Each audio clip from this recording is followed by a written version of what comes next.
Bismillahirrahmanirrahim. Alhamdulillah wassalatu wassalamu ala rasulillah wa ba'd. Kita ketemu lagi di dalam acara Kabari. Hari ini kita akan membahas tentang hukum menikah lewat internet atau lewat telepon. Ya. Boleh enggak? Para ulama berbeda pendapat. Pendapat pertama mengatakan tidak boleh. Pendapat kedua mengatakan boleh. Ya. Dalilnya apa?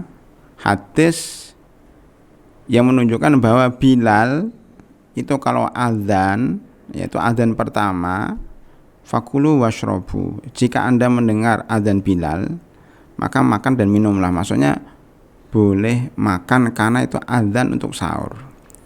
Ketika azannya Ibnu Ummi Maktum yang buta itu, berarti itu azan subuh, nggak boleh makan lagi. Hadis ini menunjukkan bahwa orang buta dia tidak bisa melihat subuh, tidak bisa melihat malam, tetapi boleh azan, artinya persaksian orang buta itu untuk mengumandangkan azan dan menyampaikan bahwa sudah masuk waktu sholat itu dibolehkan. Berarti saksi pernikahan yang tidak melihat langsung orangnya, menurut pendapat kedua dibolehkan. Saksi itu tidak harus satu majelis. Saksi itu bisa lewat telepon, bisa lewat internet, apalagi zaman sekarang bisa live. Ya, hari ini kita sering mendengar suatu berita live dari televisi, ya, dari shootingan, dari kajian live. Nah sekarang pernikahan itu, ya, untuk zaman sekarang bisa live streaming langsung. Maksudnya suami atau calon suami dan calon istri, ya, ada walinya di situ. Saksinya mana? Saksinya lewat live streaming, ya, bahwa pernikahannya sah. Ya. Boleh enggak saksi lewat live streaming? Menurut pendapat kedua dibolehkan.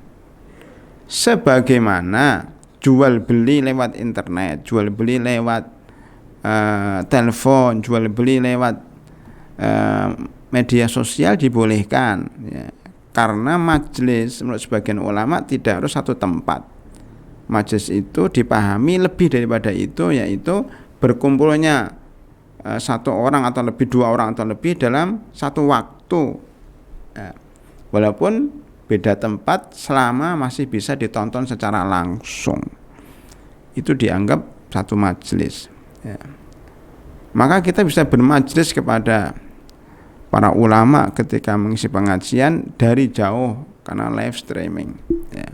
Tentunya akad nikah seperti akad jual beli, walaupun harus lebih berhati-hati. Maka kita kan tadi ada dua pendapat. Ya. Sehingga bisa kita simpulkan bahwa menikah lewat telepon itu dibolehkan dengan syarat, ya, saksi dan walinya harus ada dan mengetahui pernikahan itu. Nah, karena itu syarat yang berikutnya suaranya harus jelas dan bisa dideteksi bahwa itu suara asli. Itu zaman dahulu. Sekarang sudah ada, yang saya sebutkan tadi, ada live streaming. Kalau live streaming insya Allah, ya, orangnya di video, suaranya bisa didengar langsung, gerakan bibirnya bisa didengar langsung. Maka untuk masalah ini insya Allah agak lebih ringan, dan insya Allah nikah lewat live streaming video yang ada orangnya, ada suaranya, insya Allah dibolehkan karena rukun dan syaratnya sudah terpenuhi. Adanya mempelai laki-laki, adanya wali, dan adanya dua saksi. Bagaimana dengan mempelai perempuan? Mempelai perempuan itu tidak harus hadir karena yang mewakili adalah walinya. Kalau hadir lebih baik, ya. Jadi ada mempelai laki-laki, mempelainya perempuan juga ada, tapi tidak harus dinampakkan.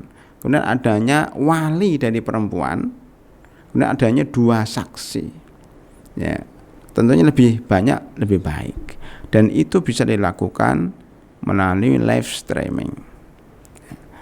Baik, ini selesai. Tambahan satu lagi. Walaupun begitu, Yang lebih selamat adalah nikahnya diwakilkan. Contohnya, kalau seseorang sedang berada di luar negeri, ya, mahasiswa dan mahasiswi ingin menikah, ya, di luar negeri, walinya tidak bisa hadir karena jauhnya jarak atau karena musim COVID terhalang untuk datang, maka walinya boleh mewakilkan kepada salah satu mahasiswa di sana atau kepada salah satu senior yang ada di sana di luar negeri itu untuk mewakili sebagai wali perwakilan daripada keluarganya. Itu jauh lebih selamat, ya. Jika itu tidak bisa dilakukan, maka boleh menggunakan live streaming yang kelihatan muka dan suaranya sehingga bisa dipastikan bahwa yang mengatakan itu adalah saksi atau wali daripada mempelai perempuan ini. Demikian secara singkat hukum menikah lewat internet, lewat telepon dan lewat live streaming, serta dianjurkan untuk menikah dengan perwakilan wali atau saksi, bahkan mempelai laki-laki pun bisa diwakilkan. Terima kasih.